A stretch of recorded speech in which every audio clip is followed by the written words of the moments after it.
Trending topic ngayon sa X ang batikang aktres na si Eugene Domingo dahil tinege raw ito sa 2024 MMFF gabi ng parangal matapos mapasama umano sa lista ng mga namayapang showbiz personalities.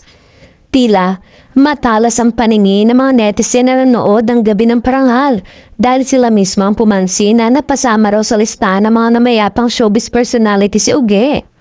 Binigyang tribute kasi gabi ng parangal ang mga pumanaw na personalidad bilang parte ng programa. Habang kumakanta sina Mark Bautista, Arman Ferrer, Robert Senya at John Arcilla sa naturang tribute. Ipinakita sa screen ang mukha ni Uge matapos ipakita ang yumaong si Cherry Hill. But take note, buhay na buhay si Uge dahil dumalo siya mismo sa naturang parangal para sa pelikula niya And the Breadwinner Is. Kaya naman, umani ng samot-saring pambabatikos mula sa netizen ang naturang tribute. Anilay, malaking disrespect ito sa batikang aktres.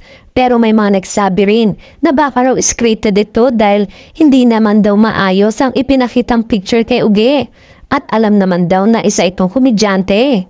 Samantala, wala pang pahayag si Uge at ang pamunuan ng MMFF hinggil sa issue.